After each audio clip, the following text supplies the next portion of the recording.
আপনারা যখন রাজনৈতিক দলগুলোর সাথে জোট করবেন তাদের সাথে আপনাদের লক্ষ্যের জায়গায়, মতের জায়গায়, আদর্শের জায়গায় কতটুকু মিল আছে সেটা আপনারা কীভাবে, সেটা আপনারা গুরুত্ব দেবেন কতটা? প্রসঙ্গটা এই জন্য এসেছে কারণ ইসলামী দল, ইসলামী আন্দোলনের সাথে আপনাদের জোটের বিষয়টা আলাপ হচ্ছিল এবং তাদের তো আপনার ঘোষণা দেওয়াই আছে যে ইসলামী শাসন তারা কায়েম করতে চায়। সো গণতন্ত্রের উপর ভর করে, নির্বাচনের উপর ভর করে তারা যদি গিয়ে ধরে নেওয়া যাক যে আপনারা জিতলেন, এই জোট জিতলো এবং তারা গিয়ে ইসলামী শাসন কায়েম করতে চাইলো, সেটা তো আসলে সাধারণ মানুষের সাথে একরকম প্রতারণা হবে। সেই জায়গাগুলো আপনারা এই জোটের সময় বিবেচনা করছেন কিনা, যে তাদের এই লক্ষ্যের সাথে আপনারা এক কিনা? ইসলামী শাসন কায়েম করাটা প্রতারণা হবে না, কারণ ইসলামী শাসন কায়েম করাটা তো জামাত ইসলামীও বলে। আমাদের তো স্লোগানই হচ্ছে আমরা আল্লাহর আইন চাই, সৎলোকের শাসন চাই। কোরআনের বিধানই হচ্ছে একমাত্র নির্ভুল এবং সেই মতবাদের ভিত্তিতেই মানুষ শান্তি পায়। রাসূল করিম সাল্লাল্লাহু আলাইহি ওয়াসাল্লাম মদিনা চার্টার যেটা করেছেন তার মাধ্যমে মদিনা সনদ হয়েছে। ইসলামী শাসনের ভিতরে পার্লামেন্টকে আপনি কিভাবে তাহলে এখানে ফাংশন করেন? পার্লামেন্টকে তো ইসলামী শরিয়ার আলোকে পার্লামেন্ট পরিচালনা করার বিধান রাসূল সাল্লাল্লাহু আলাইহি ওয়াসাল্লামের থেকেই আছে এবং এখনও পৃথিবীর কিছু রাষ্ট্রে ইসলামের পূর্ণাঙ্গ রূপ নাই, কিন্তু বেসিক কিছু রূপ সেখানে প্র্যাকটিস আছে এবং অপেক্ষাকৃত সেই দেশগুলো কিন্তু নিরাপদ আছে। আর একটা হচ্ছে যেটা আপনি বলেছেন যে ইসলামী শাসনতন্ত্র আন্দোলনের সাথে আমাদের জোটটা দেখেন যে কোনো নির্বাচনী জোট। আমি একটু এই জায়গাটা একটু বুঝতে চাই। আপনি যেটা বললেন যে আপনারা ক্ষমতায় গেলে ইসলামী শাসন কায়েম করবেন, আপনাদের সেই আদর্শ থাকতেই পারে, খুবই ভালো কথা, কিন্তু সাধারণ মানুষ কি জানে যে আপনারা কি ক্লিয়ার করছেন যে আপনারা যদি কখনো ক্ষমতায় যান, ইসলামী শাসন কায়েম করেন, তাহলে শাসন ব্যবস্থার সব স্তরে কীরকমভাবে সেটাকে আপনারা প্রবর্তন করবেন শাসন ব্যবস্থাটা? যেমন ধরেন আপনার বিচার বিভাগের কথায় যদি জানি, ইসলামী শাসনে তো আমরা দেখেছি চুরি করলে হাত কেটে দেওয়া, মানে আপনারা কি চুরি করলে হাত কেটে দেবেন নাকি সেই আমাদের যে ধারাগুলো আছে, আমরা যে বিচার ব্যবস্থাকে অনুসরণ করছি সেটা ব্রিটিশ সময়েরই বলি আর যাই বলি না কেন, সেটাই আপনারা অনুসরণ করবে, সেটা কীরকম হবে? আচ্ছা, এটা একটু লম্বা আলোচনা, বাট আমি লম্বায় যাব না, শুধু বোঝার জন্য আমি দর্শকদের উদ্দেশ্যে বলছি যে এটা আমরা সেভারাল টাইম আলোচনা করছি এবং ফেজ বাই ফেজ জাতির কাছে আমরা তুলে ধরছি। যেমন চোরের হাত কাটার প্রশ্নে আগে ইসলামের বিধান হচ্ছে চুরি না হয় সেই পরিবেশে আগে ইসলাম নিশ্চিত করতে চায়। যদি হয়, রাসূল সাল্লাল্লাহু আলাইহি ওয়াসাল্লাম বলেছেন যে চুরি হয়েছে, ওই চোরের হাত কাটার আগে তোমাকে দেখতে হবে যে সে চুরির পরিবেশটা কেন হলো, সেই দায়িত্ব রাষ্ট্র নিয়েছে কিনা, খুবই ইম্পর্টেন্ট। কিন্তু দুই হচ্ছে যে বিচার ব্যবস্থার কথা বা যেটা বলেছেন, ইসলামের বিধানটা হচ্ছে গ্রাজুয়াল। আপনি মদ খাওয়ার প্রসঙ্গ নিশ্চয়ই জানেন, মদ কিন্তু প্রথম দিনই কোরআন নাজিল করে বলা হয় না মদ হারাম করে দাও। প্রথমে বলা হয়েছে তোমরা মদ খাও, কিন্তু মানে এটার এটার যে ক্ষতি আছে এটা তোমাদের জানতে হবে। দুই হলো মদ খাও, নামাজের সময় খায়ও না। তিন হলো খাও কিন্তু নিজে যেন কন্ট্রোল থাকতে পারো। চতুর্থ ধাপে এসে দেখা গেল যে আল্লাহ তাআলা বলছেন যে না, এটা খাই আসলে কন্ট্রোল থাকছে না সে, তখন গ্র্যাজুয়ালি তাকে বলা হয়েছে যে এবার এটা থেকে বিরত থাকো। সুতরাং ইসলামী রাষ্ট্রের ব্যবস্থাটা এই নয় যে আজকেই ইসলাম ক্ষমতায় আসলো কালকে হাত কাটা শুরু হয়ে গেল। ইসলামী রাষ্ট্রের বিধানটাই হচ্ছে এটা একটা মোটিভেশনাল রিলিজিয়ান। এটা আপনাকে মোটিভেট করবেন, যদি এটা না ফেল করেন তখন মানে চুরি করলে হাত কাটা হবে। এরপর প্রশাসনিক কাঠামোটা ওরকম হবে যে কাঠামোতে একজন মানুষ উৎসাহিত হবে, উদ্বুদ্ধ হবে।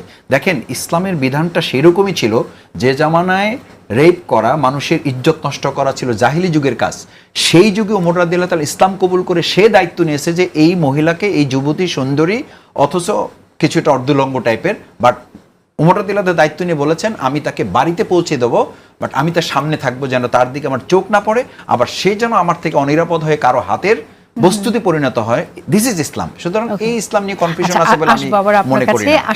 আপনার কাছে শুনতে চাই, ইসলামী শাসন কায়েম করার জন্য আমার তো মনে হয় অনেকেই বলবেন এটা যে ইসলামী বিপ্লব করে তারপর হয়তো ইসলামী শাসন কায়েম করতে পারে, কিন্তু বিপ্লব না করে নির্বাচনের মধ্য দিয়ে, ভোটের মধ্য দিয়ে আমাদের প্রচলিত ব্যবস্থায় লিবারেল পলিটিক্সের কথা যেটা আমরা জানি, সেই মধ্য দিয়ে গিয়ে ইসলামী শাসন কায়েমের যেটা কথা বলছি, সেটা আপনি কিভাবে দেখছেন? আসলে দেখুন, আমরা দেখতে পাচ্ছি যে ইসলামী দলগুলো এক হওয়ার চেষ্টা করছে এবং তাদের এক ধরনের প্রভাব প্রতিপত্তি আমরা দেখতে পাচ্ছি গত 11 মাসে, বিশেষ করে হাসিনা পালিয়ে যাওয়ার পরে। এবং আপনি যেমনটি প্রশ্ন করেছিলেন যে 4টি দলের মধ্যে ইসলামী শাসনতন্ত্র গিয়েছেন, এর ভেতরেই আমি একটি দ্বিচারিতা দেখতে পাই। ধরেন আওয়ামী লীগ খারাপ, জাতীয় পার্টি ফ্যাসিবাদের দোসর, তাহলে ইসলামী শাসনতন্ত্র আন্দোলন কি? কিন্তু আমার যেহেতু ওখানে পুঁজি আছে এবং আমরা যেহেতু তার সাথে জোটবদ্ধ হলে আমার ভোটের সংখ্যা বাড়বে, ওই কারণে আমি ওখানের ব্যাপারে চুপ আছি। অথচ তারা ধারাবাহিকভাবে নিয়মিতভাবে শেখ হাসিনার অধীনস্থ হয়ে নির্বাচনগুলোয় অংশ নিয়েছিল। রাজনৈতিক দলগুলোকে এই জায়গাটি আগে পরিষ্কার করতে হবে যে আপনার স্বার্থে যায় এমন হলে সে আর দোষর না, আপনার স্বার্থে যায় না তাহলে দোষর। কথাটা এই জন্য বলছি যে আমরা অনেক ধরনের শব্দ আবিষ্কার করেছি। ধরেন নির্বাচনী জোট, যখনই বেকায়দায় পড়বে, যখনই দেখবে এই দল আর এই দল একসাথে থাকতে পারে না, এটা বিএনপিকে আমরা একসময় বলতে শুনেছি নির্বাচনী জোট করেছি। তো এখন ওনারাও নিশ্চয়ই বলবেন আমরা নির্বাচনী জোট করেছি, কেননা ওনারা দোষর ছিলেন হয়তো, কিন্তু আগামীতে হবেন না, আমাদের নির্বাচন হলে তারা ভালো হয়ে যাবেন, এরকম। আরেকটি জিনিস হচ্ছে যে আপনি মোটিভেশনের কথা তো বললেন আমাদের, না মোটিভেশনের একটু পরে আসি। আরেকটু হচ্ছে যে দেখুন, আমরা একটি নাগরিক অধিকার পূর্ণ গণতান্ত্রিক বাংলাদেশের স্বপ্ন দেখি। এই যে বাংলাদেশ ব্যাংক যে পোশাক আশাকের ব্যাপারে একটি মেমো দিল, তারপরে কয়েক ঘন্টার মধ্যে কেন প্রত্যাহার করলো? কারণ মানুষ বলল যে আমার কাপড় চোপড় আপনাকে ঠিক করতে হবে না, আমার যথেষ্ট জ্ঞান বুদ্ধি আছে এই ব্যাপারে চলার। এখন এই দলগুলো যারা ইসলামী শাসন কায়েম করতে চায় তাদেরকে সম্পর্কে কিন্তু আমার 1000টা প্রশ্ন আছে, কেননা এটিকে নাগরিক অধিকার কেড়ে নিবে কিনা। আবার দেখুন, এর মধ্যে কেউ কেউ বলতে শুরু করেছে আমরা আফগানিস্তান কায়েম করার জন্য এসেছি। আফগানিস্তানের অবস্থা আমরাও জানি, সবাই জানে। কাজেই ভবিষ্যৎ বাংলাদেশ আগের চেয়েও অনিরাপদ, আগের চেয়েও অধিকারহীন এবং আগের চেয়েও পশ্চাৎমুখী হবে কিনা এই প্রশ্ন আমি চাই তারা কোনো রকমের রাগঢাক না করে তাদের মতলবটি বাজারে মার্কেটিং করুক এবং ভোটাররা জেনে শুনে তাদেরকে হয় ভোট দিক অথবা ভোট না দিক। আমার মনে হয় কোনো রাগঢাক তো নেই। ডক্টর শফিকুল ইসলাম মাসুদ তো আপনি বলছেন যে স্পষ্টতই বললেন যে তারা ক্ষমতায় গেলে ইসলামী শাসন কায়েম করবেন, রাগঢাকের কোনো কিছু আমার কাছে রাগঢাকের কথা এই জন্য বলছি যে আগামীতে যখন নির্বাচনী পরিবেশটি তৈরি হবে তখন যেন তাদের সব, দেখুন আমি কেন রাগঢাকের কথা বলছি, সোহরাওয়ার্দী উদ্যানে ওই দিন যে সমাবেশটি হলো তার মূল প্রতিপাদ্য হচ্ছে দুর্নীতি বিরোধী শাসন। কই সেখানে তো ইসলামী শাসনের কথা বলেনি। দুর্নীতি বিরোধী শাসন হচ্ছে মূল প্রতিপাদ্য, যেখানে বারবার ইঙ্গিত করা হয়েছে যে আরেকটি দল যাদের ক্ষমতায় আসার সম্ভাবনা আছে তারা দুর্নীতি করেছে এবং আমরা দুর্নীতি করব না এবং আমরা তরুণদেরকে আকৃষ্ট করছি। যদিও জামাতে ইসলামী এখনো এই পরীক্ষা দেয়নি যে তারা শাসন ক্ষমতা পেয়েছে এবং দুর্নীতি করেনি। তাদের 2 জন মন্ত্রী ছিল, কিন্তু 2 জন মন্ত্রী থাকা আর সরকার 5 বছরের জন্য পরিচালনা করতে পারা। আরও একটি বিষয়, আপনি কি অর্থনৈতিক দুর্নীতির কথা বলবেন না নৈতিক দুর্নীতি? ধরেন আমাদের খুব সহজ হচ্ছে কে টাকা পয়সা চুরি করলো, এই দেশের লোকগুলো আবার ওগুলাই করতে বেশি পারদর্শী। কিন্তু আপনি যদি সিস্টেমেটিক কারাপশন করেন, আপনি যদি একটি দেশকে ভেতর থেকে বদলে দিয়ে দেওয়ার চেষ্টা করেন, আপনি যদি প্রশাসনের ভেতরে ঢুকে পড়েন এবং প্রশাসনের লোকগুলোর মেমো রাইটিং দেখলে আমরা বুঝতে পারি তিনি কোন ঘরানা থেকে এসছেন, কোন রাজনৈতিক ঘরানা থেকে এসছেন, তাহলে কিন্তু এটিরও একটি মানে আপনার বিচার আচারের ব্যবস্থা করতে হবে যে আপনি নৈতিকভাবে দেশকে দুর্নীতিগ্রস্ত করছেন কিনা, সমাজকে করছেন কিনা, তরুণদেরকে করছেন কিনা। যেমন দেখুন অনেক সময় অনেক রাজনৈতিক প্রোপাগান্ডা অনেক ইয়াংদেরকেও আকৃষ্ট করে, তারা পরবর্তীতে বলে যে আমাদের বুঝে ওঠার আগেই আমরা এর সাথে যুক্ত হয়ে গেছিলাম, আমরা তখনও বুঝতে পারিনি যে তার শেষ পর্যায়টি বা অধ্যায়টি এরকম।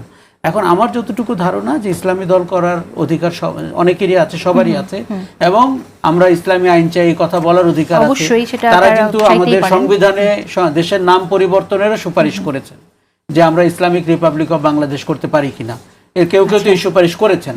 কাজেই আমরা এগুলো সব শুনেছি, কিন্তু এইগুলোর ব্যাপারে মানুষের মতামত আপনার নিতে হবে এবং সেটি যতটা ডিরেক্টলি পিপল তাদের মতামত দিতে পারে এবং বাংলাদেশ রাষ্ট্রের আইডিয়ালস মানুষ চেঞ্জ করবে কিনা, নাম চেঞ্জ করবে কিনা, শাসনতন্ত্রের ধরন চেঞ্জ করবে কিনা। তবে এই যে মাসুদ সাহেব যে কথাটি বললেন এটি আমাদের সরকার গঠনের যে বিসদৃশ চিত্র তার মতো। দেখুন আপনি পার্লামেন্টারি নির্বাচনে যাচ্ছেন, আপনি ওয়েস্টমিনিস্টার ডেমোক্রেসির কথা বলছেন, সেইখানে গিয়ে আপনি আরও বলছেন যে পিআর পদ্ধতি করলে এটা আরও বেটার হয় কিনা। তার সাথে কিন্তু কিছুটা স্ববিরোধী, উনি যে হাত কাটার ইসলামী আন্দোলনের কথা বলছেন বা শাসনের কথা বলছেন, অথবা উনি বলছেন মানুষকে আগে উদ্বুদ্ধ করবেন, এগুলো কিন্তু বায়বীয় শব্দ। উদ্বুদ্ধ করা আর তার প্রয়োগ আমরা দুটিই কিন্তু দেখেছি। উদ্বুদ্ধ করা তেমন খুঁজে পাওয়া যায়নি, প্রয়োগটি কিন্তু অনেক চোখে পড়েছে। কাউকে কিভাবে মৃত্যুদণ্ড দেওয়া হয়েছে, কিভাবে হাত কাটা হয়েছে, কিভাবে শাস্তি দেওয়া হয়েছে, কিভাবে নারীদেরকে আবার পেছন দিকে নিয়ে যাওয়ার চেষ্টা করা হয়েছে, কিভাবে ধর্মের অবমাননা হয়েছে বলে অন্য ধর্মের মানুষকে, এমনকি নিজ ধর্মের মানুষকে আপনার সাংঘাতিকভাবে হেনস্থার শিকার করা হয়েছে। এই জিনিসগুলো কিন্তু মানুষ হয়তো ভুলে যায়নি, এবং আগামীতেও ভুলে যাবে না। আচ্ছা, একটু ভিন্ন প্রসঙ্গে যাই। তার আগে নাম নিয়ে একটু কথা বলতে চাই। আপনি তো নামের মানে বাংলাদেশের নাম পরিবর্তনের কথা বলে যে জামাত ইসলামে চেয়েছে, আমরা দেখি যে জামাত ইসলামের শুভাকাঙ্ক্ষী, গুরুত্বপূর্ণ শুভাকাঙ্ক্ষীদের দু একজনের কথা, বিশেষ করে আমি ফরহাদ মজহারের কথা আমি জানতে চাই। তিনি তো বলেছেন জামাত ইসলামের নাম পরিবর্তন করা উচিত। জামাত ইসলামী কি নাম পরিবর্তন করার কথা ভেবেছে? এই পরামর্শ নিয়ে ভেবেছে কিনা একটু শুনতে চাই। না, জামাত ইসলামী সম্পর্কে কোনো একজন শুভাকাঙ্ক্ষী, শুভানুধ্যায়ী কিংবা কোনো একজন বুদ্ধিজীবী এটা তো বলতেই পারেন, এটা শুভাকাঙ্ক্ষী হিসাবে তিনি বলেছেন বলে আমি বিশ্বাস করি। কিন্তু আপনি নিশ্চয়ই খেয়াল করবেন যে 2024 জুলাই আগস্ট গণঅভ্যুত্থান পরবর্তী, বিশেষ করে 19শে জুলাইয়ের প্রোগ্রাম, তার আগে আমাদের 17 বছর নির্মম নির্যাতন, নিপীড়ন, আমরা তো কোনো কিছু গোপনে করি নাই, আমরা সব কিছু প্রকাশ্যে করেছি।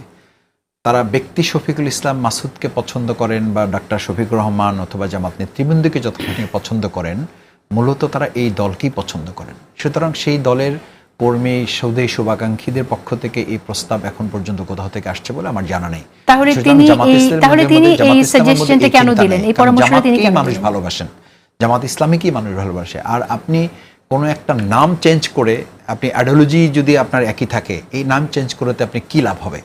এটা আমি মনে করি একটা ধূর্ততা ছাড়া আর কিছু না। সুতরাং সেই জায়গায় জামাত ইসলাম এ ব্যাপারে চিন্তা করছে না।